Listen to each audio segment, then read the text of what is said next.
at the end of the day, and then the darkness fades.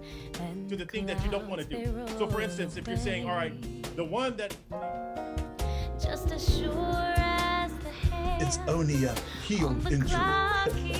Every failure you have is time, and trouble on my mind makes it hard for joy to find.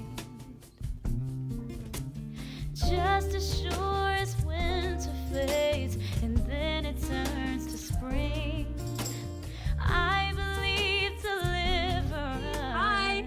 Hey. Welcome. For me.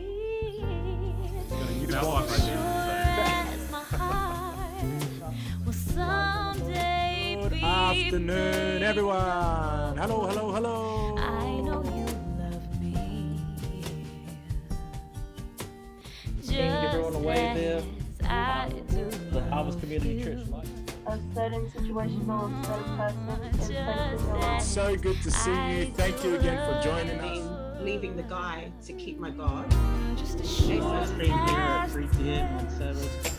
Every week, believe and trust the Holy Spirit of Jesus is still with you. It takes courage. while, but by faith that shall survive.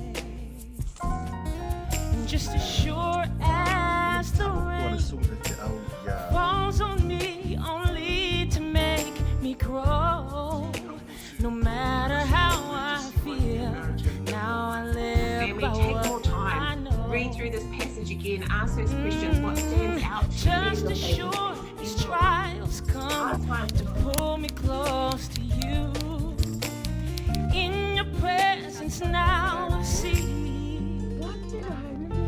God I never knew. Just as sure as a touch from your hand can turn gray skies to shades of blue. I know that you love me. Oh yes you do. Just as I love you. Just as I do love you.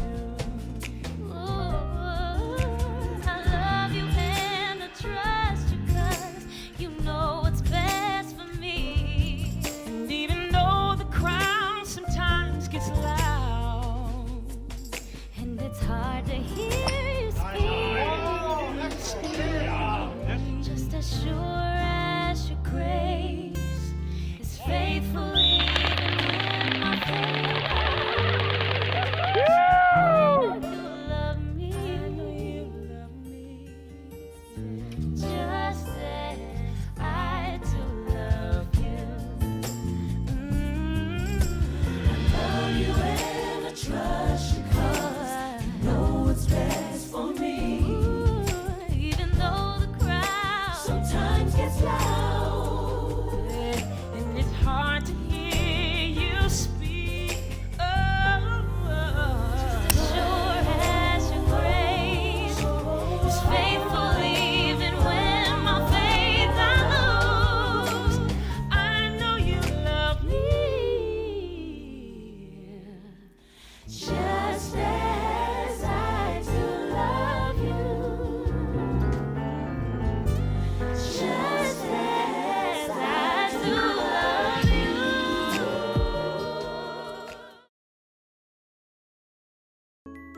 We all have mental health.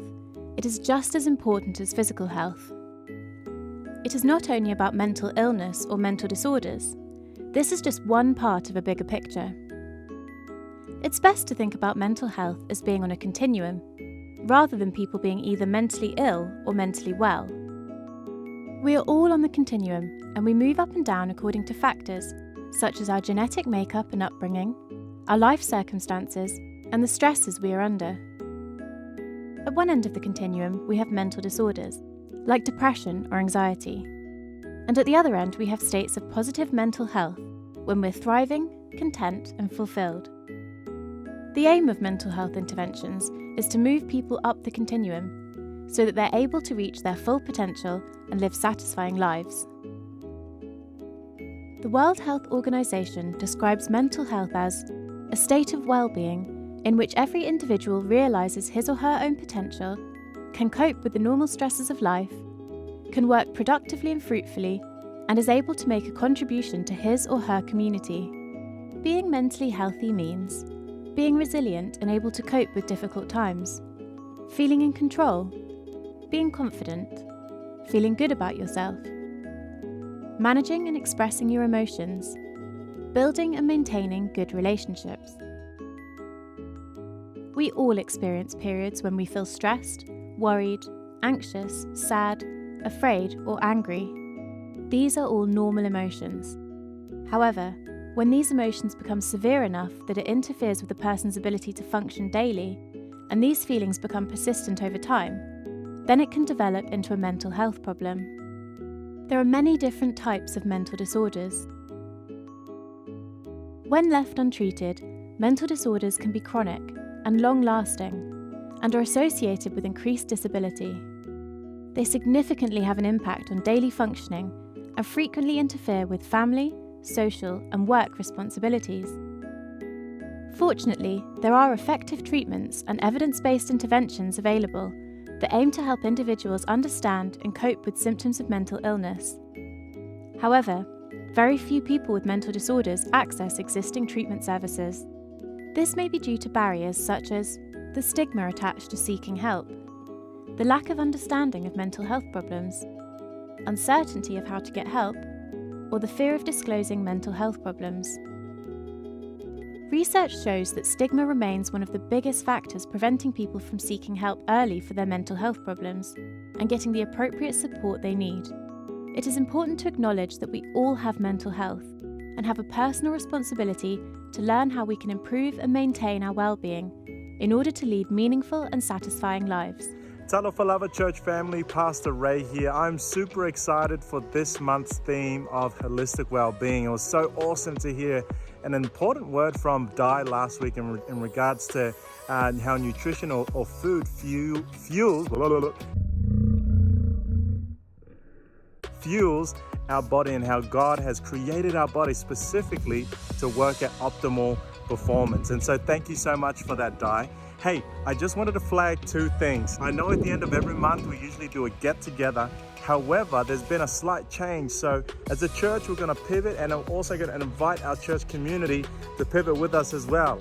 So here's the new announcement. So at the end of this month, our faith community are going to go camping specifically for our Pathfinders. So there'll be no summit walk on the 31st, I think it was. Yeah, the 31st of this month. At the end of the month, there's no community get-together. However, we are going to switch it up, and the following week, which is November 7, is where we're going to do our summit walk, but also our picnic as well. So keep an eye out on the details. Our posters and flyers will be up on our social media platforms. So the 31st of this month, which is usually a gathering, is actually going to be our Faith Community Pathfinder Getaway, and our Pathfinders will be celebrating a year of work. And then on the November 7, which is the first weekend of the month, we are going to do our summit walk and picnic as well. So thanks again for tuning in with us, and we hope to see you on November 7.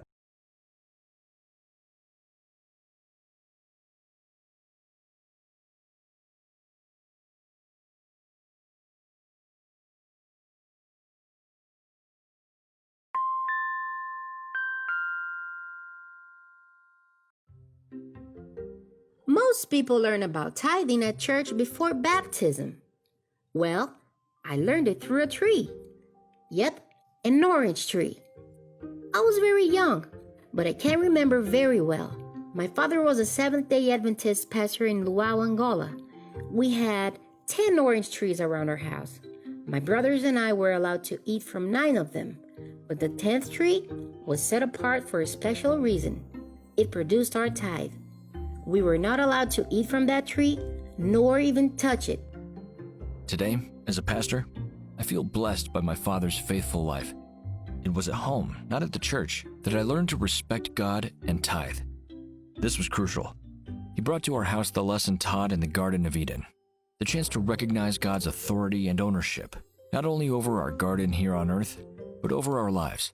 commenting about Solomon's suggestion to honor the Lord with your possessions and with the first fruits of all your increase and the resulting blessings, Ellen G. White says, this scripture teaches that God, as the giver of all our benefits, has a claim upon them, that His claim should be our first consideration, and that a special blessing would attend all who honor this claim.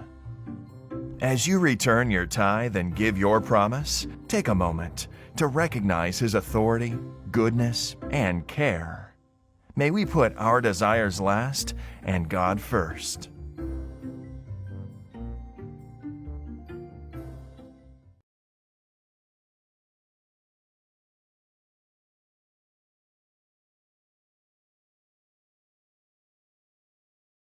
Hey everyone, it's Brotherhood Music here with another video. My brothers Aaron AJ, Paulo, myself Junior Tuloma, joined by our good friend Jared Falaniko on the keys. This song is here just to lift your guys' spirits. To the families and our friends that are going through this tough time, we hope this song touches you guys as well. We hope that it gives you guys a message of faith, a message of hope, and understanding that God's got us through these tough times. He is a victorious God. He never loses, never been defeated. And through these songs, we hope to emphasize that message. So be blessed and much love.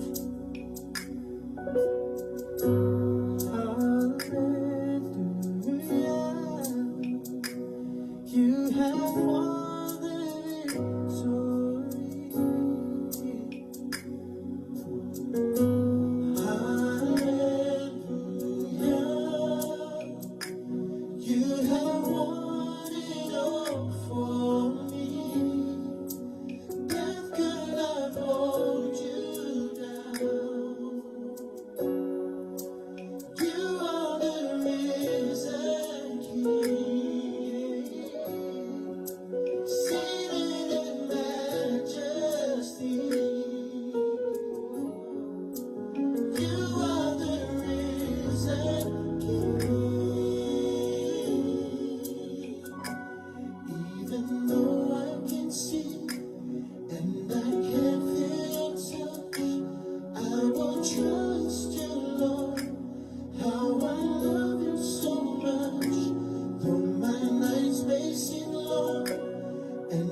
Hey guys, my name is Raven. I'm one of the youth here at Harvest Community Church.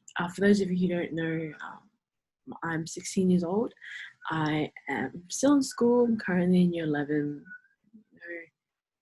Still trying to work out life.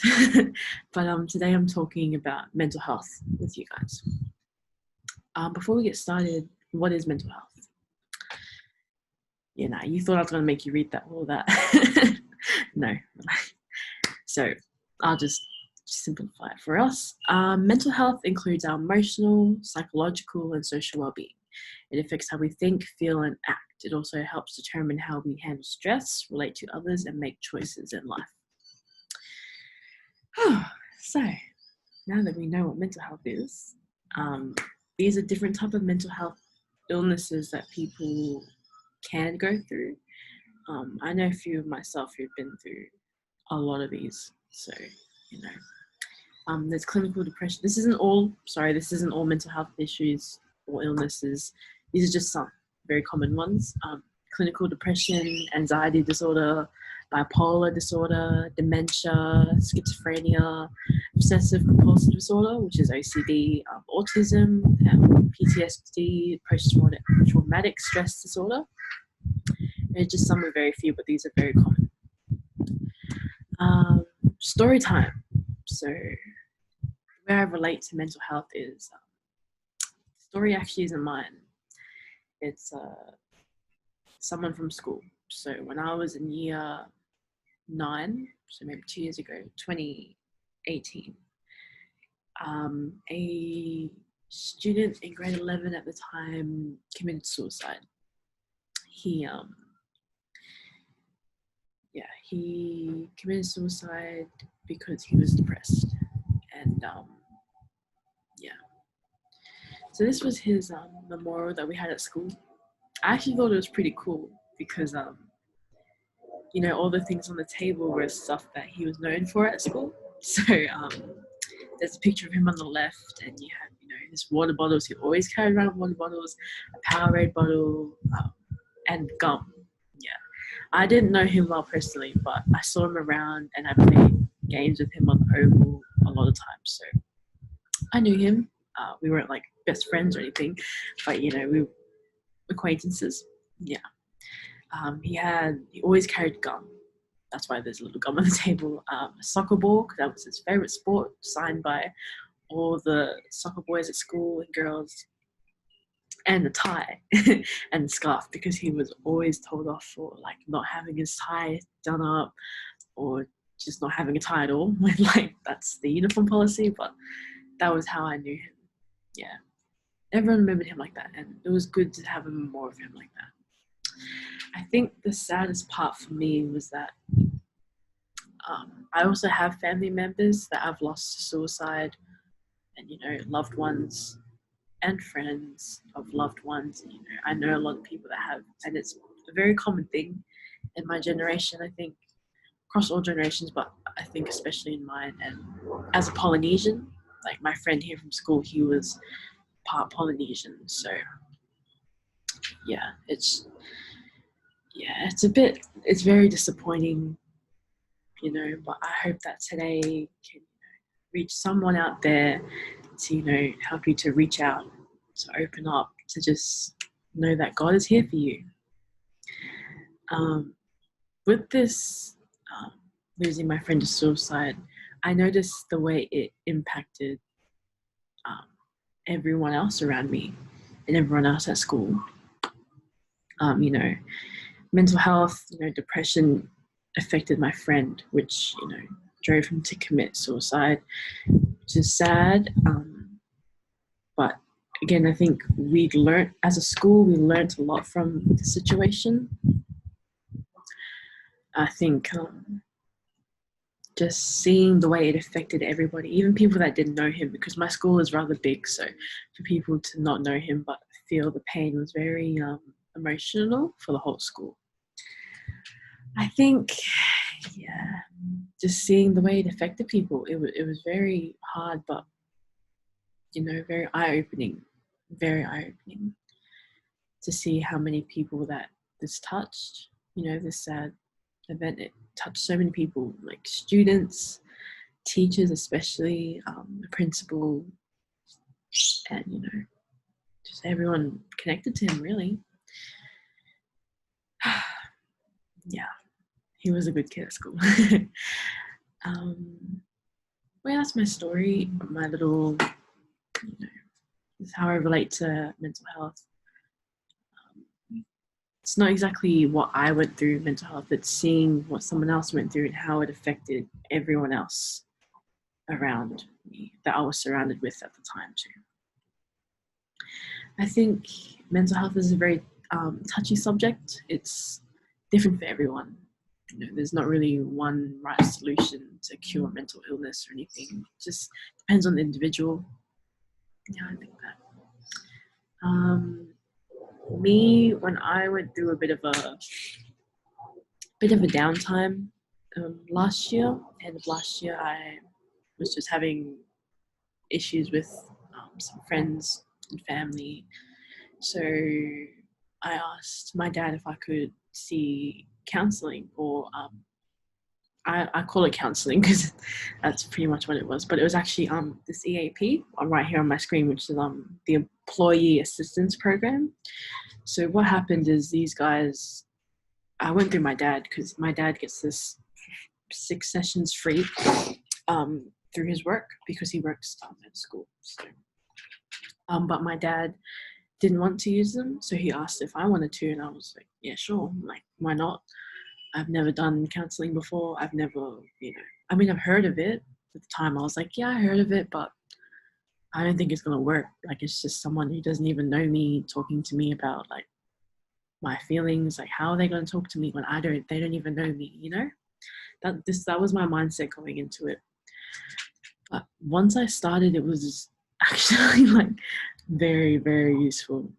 Yeah. Like, as a teen, especially, and all teens, a lot that I know, very stubborn. I find my generation to be very stubborn. That's okay. That's just how we are. But yeah, going into it, I kind of had a very closed mindset of like, I already knew how it was going to turn out. I didn't really have an open mind to it. But like, once we started, so I walked in, really waited about 10 minutes. This lady called me in and she sat me down in her little office. She had a little couch, so I sat on the couch. She told me to make myself comfortable. It felt like I was in the house, but I was just in her office. And, she was just like, so tell me what's been happening. And at first, I was like, there's no way. Because I was like, you're going to just go out and tell my dad everything. Sorry, Dad. When you watch this, sorry. But, yeah, I was like, no, you're just going to tell him everything.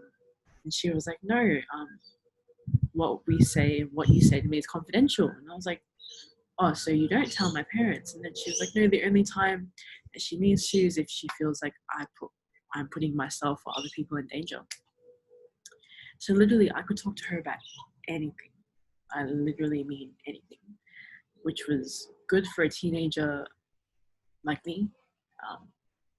I tend to just not tell anyone my business because I'm scared of being judged or scared of like getting in trouble by my parents or getting judged by my friends for something. But this person is like a new perspective, She knew nothing about my past, nothing about who I was. All she was judging off was what I was telling her.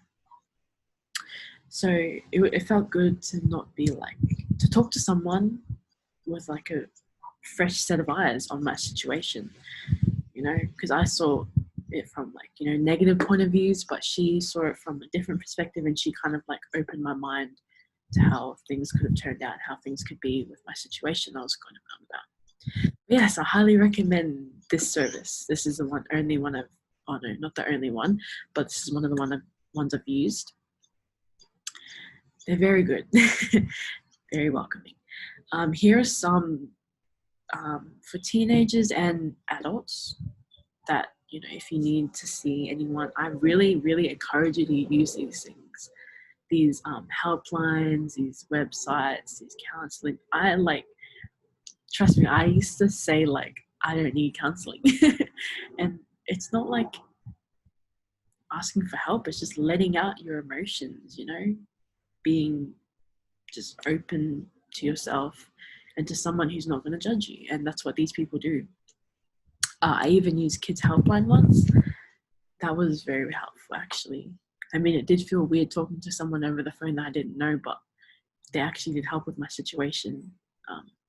It was just good to just vent to someone other than the people in my life, someone who, just won't judge me, We have Headspace. That's very good too. Beyond Blue. I haven't used Beyond Blue, but I heard it's very good. And on the bottom right, we have different mental health services that are available 24/7 for children and adults. I highly recommend these for you. think speaking to my generation now, don't be so stubborn. Like, I know you're scared to ask for help because like it'll make you look weak, but like this isn't being weak. This is just, like, if anything, it's being stronger, letting out your emotions like that rather than bottling it up. So yeah, like when I speak to my generation, if they're going to take anything away from today, is to just reach out. Like there's so many people and so many places you can go to for help. Even if you don't want to go to any of these places, you can talk to like anyone. You can talk to like people you feel comfortable with, your family, your friends. Just don't bottle your emotions up, because I find that's just the worst and it never works. So yeah, trust me, I know it never works. I leave with you guys today a Bible verse from Jeremiah 29 verse 11. It reads, "For I know the plans I have for you, declares the Lord, plans to prosper you and not to harm you, plans to give you hope and a future." I interpret this text a little different. You might not agree, but this is just me. In my head, I always remember a saying that my dad told me when I was at my lowest. He told me that the Lord will never put you through anything that you can't handle. And that really, it still sticks with me to this day. So whenever I go through a trial or tribulations, whenever I am like at a low point in my life, I'm feeling down, I just remember God will never put me through anything that he knows I can't handle.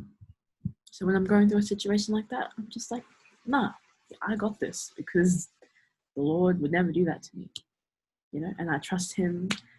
And yeah, just trust in him. He's got you. He's got your back.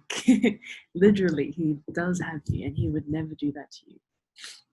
So I feel like, and all the things you go through, all the down times, bad days, you know, down moments in your life, it just makes you better. That's what I believe. I strongly believe that those situations were made to make you better. And yeah, I think just to have a new perspective on situations when, you know, you go through a hard time or you're feeling sad, maybe try to change your mindset, and you'll be surprised at how many things change for you and how much it will help. So yeah, that's all I wanted to talk with you guys about today. I hope something in this presentation touched you. Yes, I would just like to encourage not just my generation, not the youth, also the adults, kids, you know, just reach out. There's always someone here for you. And you also have the Lord, you know. Like I said, you can talk to him. I do that sometimes. I just talk to him, you know. It's a bit weird, like I'm on the bus and just talking, but no one knows who I'm talking to. I'm talking to God, but you know, I think it's good, you know, just get it out, be open. Yeah. That's all I have for you today, actually. I'd just like to say a quick thank you to Pastor Ray and my dad for allowing me to talk about mental health today. I'll close us off in a word of prayer. Bow your heads. Dear Heavenly Father, thank you for being with us today. Thank you for opening our minds to the new topic of mental health. I hope that today's sermon, anyone, just even if it's just one person, took something away from this and can apply it to their lives to help them change for the better, make changes. I pray that you reach out to those people. I hope that the message can touch them and fill their hearts. Lord, thank you for a beautiful week.